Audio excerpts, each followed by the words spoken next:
Welcome to Sunday evening during our primetime lineup. You don't want to watch 60 Minutes. That's old news. Those guys are losers. You want to listen to Boomer Takes with Pete and Jake coming on our tremendous amount of original programming we have on Sunday evenings here on KOFO, your country music giant of the East Central Plains of Kansas, your official home and away voice of the Kansas City Royals here on 1220. 103.7 FM and always listening live on KOFO.com. This podcast, Boomer Takes, also up on the website, KOFO.com. Click on podcast for Boomer Takes. We've heard the Jacobson Group and Life is Worth Living with Father Clem, and now we are here for some Boomer Takes. Just, Pete, Dr. Peter W. Tinsman, my co-partner here, MD. Pete and I go back a friendship of, holy moly, Pete, 47 years. We were in each other's weddings, and now we're like Jack Lemmon and Walter Matthau, just opining like with little Friday night cocktails, just chewing the fat about everything from vacations, diet, exercise, prom safari dresses for kids, grandkids, boating. Speaking of, we got a special guest with us, Pete. You'll appreciate this. He navigates the waters of Lake McConaughey up north in Nebraska. Has got a beautiful home there. Dr. Edward F. Fogarty. Dr. Fogarty, you are the third, if I'm not mistaken. Aren't you the third Edward F. Fogarty? Yeah, but, my dad lovingly calls me the turd. The turd. So, Ted is an MD, and we're going to just kick around the tires a lot. Hey, let's start out with the water. Now, I just had a big ag show that we were coursing through on Friday with my good friend Bill Proct, who is the Chief Executive Officer of East Kansas Agri-Energy, LLC, our vaunted ethanol renewable fuels plant in Garnett, just south of Ottawa here. And by the way, welcome to our audience who's listening in from Franklin, Anderson, Lynn, Miami, Osage, Johnson, Douglas counties, all the way into the Kansas City suburbs, along with our capital of Topeka, Rock Chalk, Jayhawk, KU country of Lawrence, Emporia by K-State, along with Wellsville, Williamsburg, Osage, Osawatomie, Gardner, Garnett, Princeton, Paola, and here emanating from our radio ranch in Ottawa. Ted, how's the water in Ogallala? Are you guys, any water left? You guys have been in a drought and you've had fires all over the place up there in Nebraska. Yeah, I'm looking at the beach right now, and it's huge. So lots of space for anybody to come out camping and hanging out on the lake and on the beach. It's been a dry, bad spring and winter, and the winter wheat crops are pretty much not producing anything out here. And yeah, we had that big fire, basically 76-mile long, 23-mile wide grass fire, spurred on by 75-mile-an-hour winds.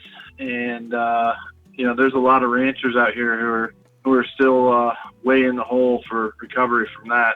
Well, and you guys both have a couple things in common. You're both Creighton MDs. You both know the lovely and gracious Miss Deborah Slavin, now known as Jacobson. And indeed, you have a love of ag because, Fogarty, you got an ag family background, including on your wife's side. Pete wants to drive a big combine, a big tractor. If he drove up to look at your hyperbaric stuff, could he also get into a tractor, Ted? Oh, absolutely. I can get him into multiple tractors if he wants, and we can put him out there in the field and put him to work. That would be A-okay with me. I love that stuff. Ted, Pete is a renowned Eastern Iowa, now retired, OBGYN, just a tremendous physician. He's done incredible work, both for the Catholic organizations as well as Franklin Graham's Samaritan's Purse in doing medical missionary work all over the world. And so Pete really, he's like you. In the law, we call it pro bono work, meaning for free. Ted Fogarty, you've done that a lot to heal a lot of people. I saw you do that during COVID with the most spectacular record of all physicians in the Midwest for saving lives during COVID. Pete, you've rescued people down there in equatorial regions and elsewhere. So these are two really good guy doctors. I would say they're in the Tom Dooley, Albert Schweitzer mode of things. But I want to talk about some cutting edge stuff here. Pete's got great questions. And Pete, a couple weeks ago, Ted, was able to visit with a friend of yours, Dr. David Hartsich, from the other great river, the greatest river of them all, the Mississippi, where Pete grew up on in his Bettendorf Quad Cities climbs and his career in Dubuque there. You're more familiar with the Missouri and the lake there at Ogallala, but why don't you guys just have a little discussion here? You know, Pete and I have been talking about old men like us. You know, we're both 65 now, Ted. What we can do to keep healthy and fit, because Ted is your friend and mine. Bobby Kennedy would say we are the most chronically ill people in the world, and we've got a lot of things going on. And shoot, you've been absolutely consulting for Bobby and his family. So Ted, why don't you kick it off? Talk about your Bobby Kennedy connection, and also, if you would, start talking about health at age 65, because I've had private discussions with little Pete and you about that, you know, for how I stay ahead of the game. Go ahead, or try to stay ahead of the game. Yeah, so I've been Bobby Kennedy Jr.'s closest academic advisor between Kansas and Canada for 20 years now. And, you know, it's been an amazing relationship to have with him. And now he's our HHS Grand Poobah of all of the $6 trillion budget for medicine. And, you know, for Dr. Pete, the number one thing that you can do right now and put in your diet and reverse aging and improve memory, it's all double-blind studies, is to start taking 3 to 6 grams a day of spirulina, which was in the North Dakota CARES Act countermeasures for COVID.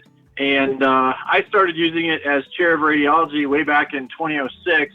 And so I've kind of stopped the clock at 35, you know, except for a few sun-related wrinkles here and there on the lake. But, you know, HIV in Africa and African children has been basically treated and kept in check for years with, you know, basically 3 grams of spirulina every day. Ted? Yeah. Why don't you tell people what spirulina is? Yeah, so spirulina is a single-celled organism, much like algae, but a little bit of an earlier evolutionary branch. And it's basically it's got all the nutrients you need to survive a warfare environment. The Aztecs actually found it first and would use it at high doses before they would go into battle with the Spaniards. You know, they're outgunned because they didn't have guns. But they, I think they did a pretty good number on some of those Spaniards with the help of spirulina. It's also used in the NASA space station program, where it can be a dual use of basically producing oxygen in the space station, as well as being a food source and additional, you know, decontamination of urine, or, you know, I don't know what they do when they have to go to the bathroom up there. And Dr. Fogarty, let me just segue here and say this stuff. It was this type of work that you did that. Talk about, you're the only physician, I believe, during COVID that won a CARES grant. This is not a small deal. Yeah. This is a big deal. Tell them your bona fides. Tell them your bona fides here. That's absolutely true. There is no singular physician, scientist, solo practice, CARES grant awardee in the history of that whole program. I'm the only one. What was it that you pitched to them that they gave the imprimatur to? Well, so it was basically a combination of naturopathic countermeasures to COVID referenced in the literature on the basis of anything that can stop viral replication and improve the immune system function. So hyperbaric oxygen or even air therapy, any flavor is a better way to oxygenate a person over a ventilator. You can be in a 10% hyperbaric oxygen environment and just have a nasal cannula on with high flow oxygen, and you're going to get better oxygenation than somebody who's intubated on a ventilator, because we can only go up about 5% increased pressure inside that endotracheal tube system before we risk having a pneumothorax, which I diagnose those all the time in my teleradiology practice, which spans about 20 states at night. So, you know, that's the first obvious logical physics. But when you go up to 1.5 and 2.0 atmospheres, like they did at NYU in their phase 1 trial for hyperbaric oxygen therapy against COVID, they basically shut down COVID in a cohort of individuals that were basically about 2 hours from getting to be intubated, and they put them in the hyperbaric chambers and at NYU in the regenerative medicine clinic, and it was all led by ER docs and general surgeons who aren't tainted by the whole over-reliance on bad vaccine technology. Before I turn this, Ted, before I turn this totally over to Pete, because I know he's got a lot of questions, I just want to say I met Dr. Fogarty through his absolutely brilliant testimony before my medical freedom subcommittee. No, it wasn't it was a full committee. It was so full, it was kind of record setting. I'll let Ted talk about that here in just a minute. He was the star witness, but also, Ted, I literally was up in Omaha the other day in a doctor's office. I picked up the World Herald, and the front page, UNMC embraces hyperbaric chambers. Ted, you were ahead of the curve on that one. Now the med center's trying to keep up with you, baby. Well, I actually personally started the fund for improving or increasing the foundation, University of Nebraska Foundation coffers to start getting funding in for more fellowships in hyperbaric oxygen therapy to be led by Jeff Cooper, who's a friend of mine in the field, and his mentor and the prior doc out there at UNMC Clarkson, Dr. Mickey Keim, the godfather of hyperbaric medicine, who did his pulmonary fellowship at the University of Iowa, basically started, he literally is the guy who started hyperbaric medicine in the great state of Nebraska. So we're down here by Dr. Orville Cunningham, who started it in the United States, just a few miles east of here in the Kansas City metro. So, Pete, I'm going to turn over to you. Dr. Peter Tinsman, discussion with Dr. Edward Francis Fogarty, Ted Fogarty the third. Ted, kind of the maestro of glutathione, precursor therapy, spirulina, and hyperbarics. Pete, fertile ground. We've been talking about a lot of cutting edge stuff, and you are on top of immune building, Pete. I'm sure you're interested in a lot of venues we could go here today. Yeah, no. So I got a couple of questions for you, Ted. Let's talk about the spirulina first. You're saying people should take 3 to 6 grams per day. Is that correct? Yeah, that's correct. That's 3 grams is all the spirulina manufacturers and supplement crowd. That's their average daily use dose. The Greeks, 3 grams per day, and then in Greece they did an outpatient protocol on 6 grams of spirulina per day to prevent COVID or attenuate COVID symptoms and infections. And Tehran University did a high dose protocol of 15 grams per day in ICU patients, and they found that the spirulina arm lost no one to death.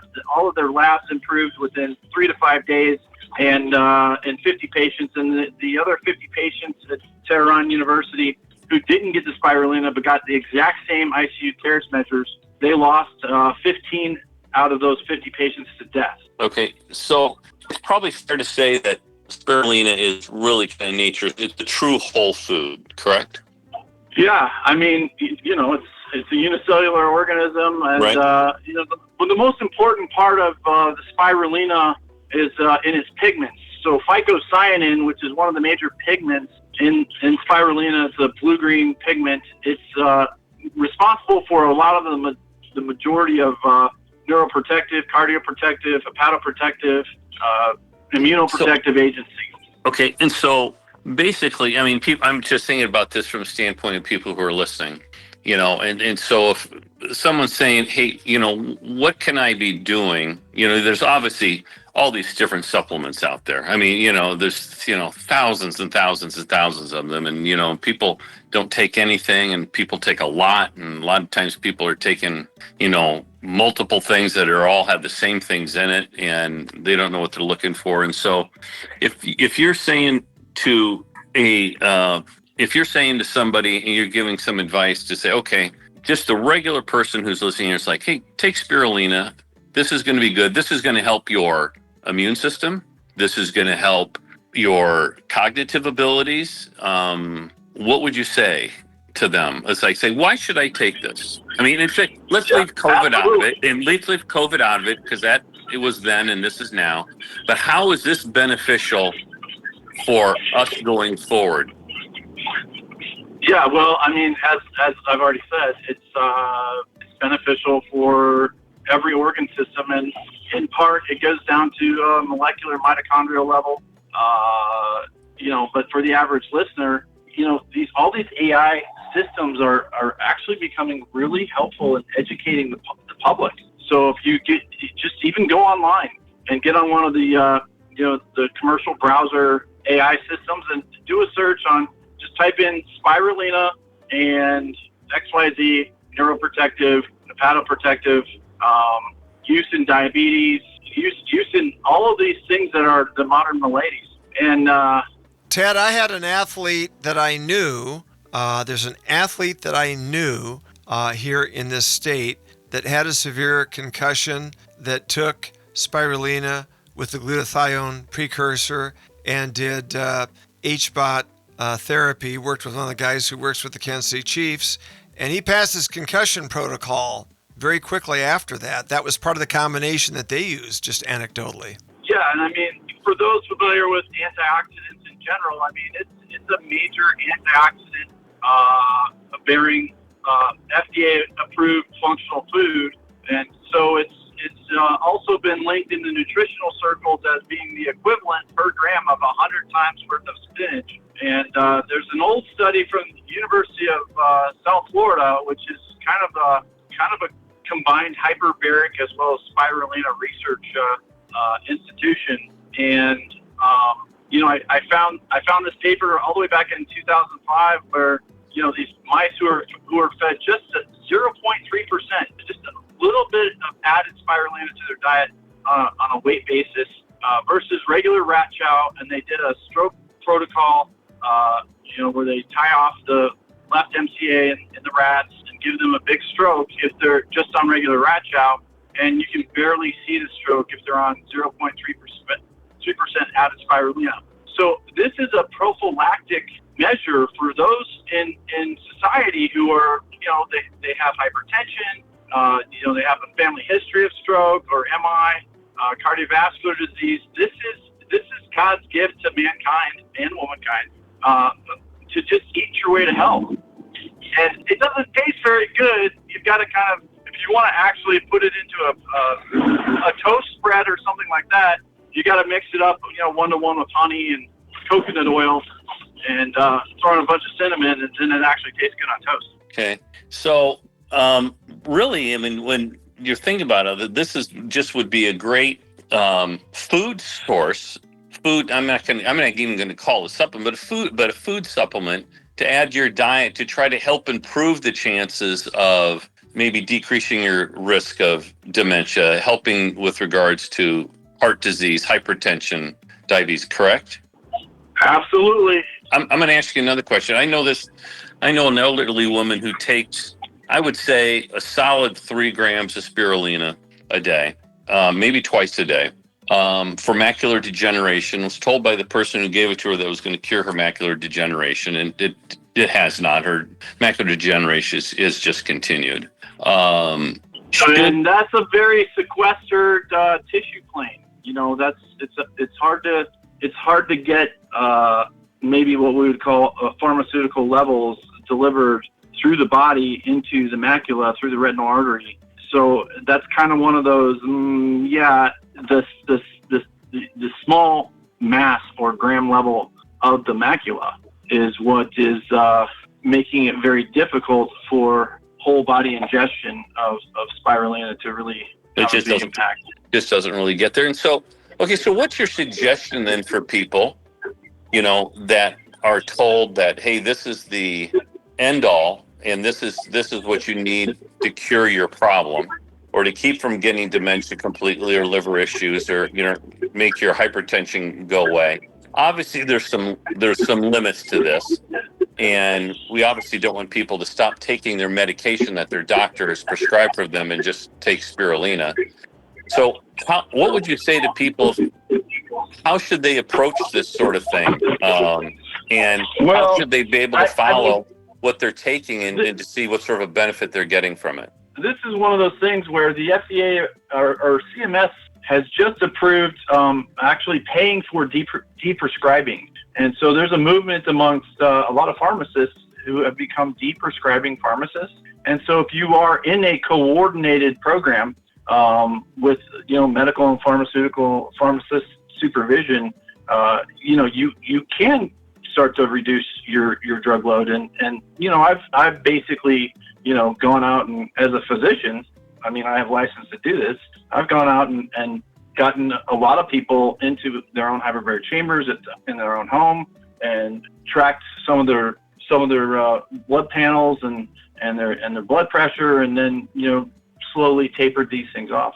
I guess at some level the question is that here we are, two physicians, and there's an entire blooming of non-physicians actually at some level practicing medicine without a license. And so there's not much I think we can do about that as two physicians, but we can certainly, be more of a standard bearer of communications in these communities that we discuss these matters upon.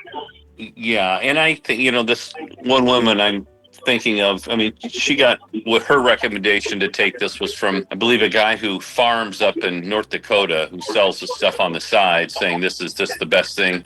This will cure just about anything. He probably listens to me on the North Dakota radio station broadcast that I've had ongoing for 5 years. I've known about it. I've taken it. I remember I started taking it years and years ago. Then I fell away from it for a while. I take it now. I don't take 3 grams a day. But how much benefit am I getting from it? Honestly, I don't know. Pete, here's the thing. All these big pharma companies, what have they always done? It's bioprospecting, find something in Mother Nature that works pretty good, and then tweak it so that you can patent a molecule that doesn't exist in Mother Nature, and then sell it and market it and do a double-blinded study. And that's how most of the drugs come about until the biotech age. Now we have people in labs around the world just creating mRNA sequences that go out and destroy people. And, so when I was working down in South America in the Amazon, seeing these people with regards to various plants and stuff that they would take for whatever, and they would tell you about what they were taking to make themselves feel better, help. It was like, I was truly amazed. It was, but then, like what you said, we had that here. It's as not even, more than 120 years ago. J.L. Corning, a famous New York City neurologist who developed epidural spinal anesthesia techniques for your field of obstetricians and for women to give birth without severe pain. He was also using St. John's wort, giving that to his patients right before he would put the patient in his hyperbaric air chamber, and rationalized that this was increasing the energy of the blood-brain barrier cells to pull in a higher fraction of the St. John's wort, pharmaceutically acting compounds. And the same thing goes for the gut. The same thing is going on in the gut blood barrier. And so this genius basically foretold the future of medicine that Orville Cunningham then tried to leverage, and then Big Pharma took him out because he was healing all these people with a combination of hyperbarics and good naturopathic endeavors that were the thing of the day in 1918. It even goes back further. If you look at the great, very world-famous mystery series, the Cadfael Mysteries, the Cadfael Chronicles, the Adventures of Brother Cadfael, written by Ellis Peters, which was the pen name of Edith Pargeter, turned into a 4-season run on mystery on PBS, starring award-winning Derek Jacobi. The whole premise was a former Crusader turned Benedictine monk who solves murders, but also is the herbalist and the apothecary there at the Benedictine monastery, who is largely using some of these herbs as medicinal cures in that 13th century there up by Shrewsbury, England. A lot of this modeled on history, of course. St. John's wort even used for things like depression back in those days. So there is, Pete and Ted, it's amazing. There is this connection going back for centuries, Pete. And then, Pete, I'll give you the last word because we're already at our half hour. I can't believe it. Well, I think that, one of the things I think a lot of people, especially I'm going to say the younger generation, my kids who are between 30 and 36, and my wife and I were out at a restaurant, and the server, she was 21 years old.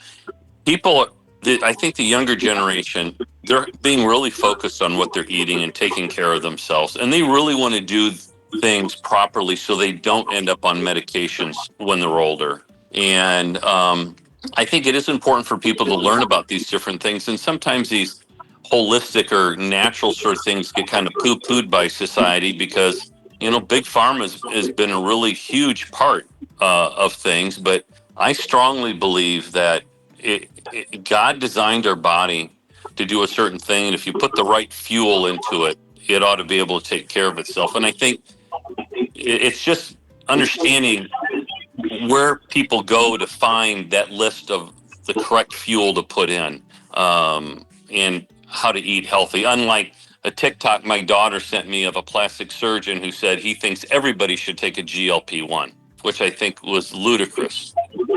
Absolutely. That's causing a lot of death and suffering right now. Well, you know what? We need to talk about that. Yeah, he was a plastic surgeon out of Beverly Hills, and he was like, yeah, I think everybody should be on a GLP-1. And within a year, everybody will take one. And it's like, oh, boy. Well, he's only hurting his own business by saying that. I mean, you see the anecdote of actress Mia Bialik from Big Bang Theory and Blossom and the horrendous side effects she had from one dose. Boy, you read that, that's a sobering cautionary tale. Yeah, and for people who don't know, the GLP-1s are, these injectable medications people are doing to curb their appetite and to try to lose weight. Pete is pretty popular with legislators in the U.S. Congress and state house legislatures, too. A lot of these politicians are using that stuff to shed the pounds and look good. It's hard to push away from the table at a lobbyist dinner, and these guys pack on that freshman 20 in the legislature or the U.S. House and Senate, and believe me, there are a lot of folks there on GLP-1s, baby. Hey, John, prior partner, she was from India, and one of the nurses asked her, how do you stay so thin? What do you do? And she said, I always leave the table hungry. There you have it. Wow. There you have it. I always leave the table hungry. Strom Thurmond, the U.S. Senator who lived to be over 100 serving there, he said never eat anything bigger than a silver dollar. So I guess he just did sliders instead of giant cheeseburgers. We've got it. We'll extend this again here soon with Pete and Ted. We'll bring Ted back. Let's talk on GLP-1s. That's a huge issue. And guys, it's just so rife with stuff right now. So much going on. Guys, it's been a great half hour. Dr. Peter W. Tinsman, MD, a great long-time friend going back almost half a century. Pete, a very great doctor, charitable heart. Same to be said for Dr. Edward F. Fogarty III, who my wife said was both brilliant and naughty. Yeah. And I will say, from my vantage point as Iowa legislature, no one saved more lives and was more correct and was more cutting edge ahead of his time than Dr. Ted Fogarty. We will tell you guys to pick up this podcast on KOFO.com. Thanks to Sean Torres, our great engineer. Pete, how's your summer going? Are you back up in the Midwest a little bit? I know you've had some family sadness with the passing of your mom, but you've got the kids, you've got grandkids, you're keeping busy, Pete, and so you're back up in beautiful Iowa a little bit once in a while. Is that right? Yes. Yep. We sure are, John. We sure are. And I'm here in Kansas, and Ted's in Nebraska. We got the triangulation going perfectly here on these great airwaves. I love Nebraska. And are you willing to say "Go Big Red" on the air, though, Pete? I am never going to be ready to say that, John. I have a Kansas Jayhawk sweatshirt that I wear all the time. So, Well, Caitlin Clark but was I one do of, not have a Cornhusker. well, Caitlin Clark was one of my students. Remember that? So I still got Caitlin Clark. I'm for Caitlin and against her coach. They got to fire Coach White at the Fever. She does not. She's not the right person.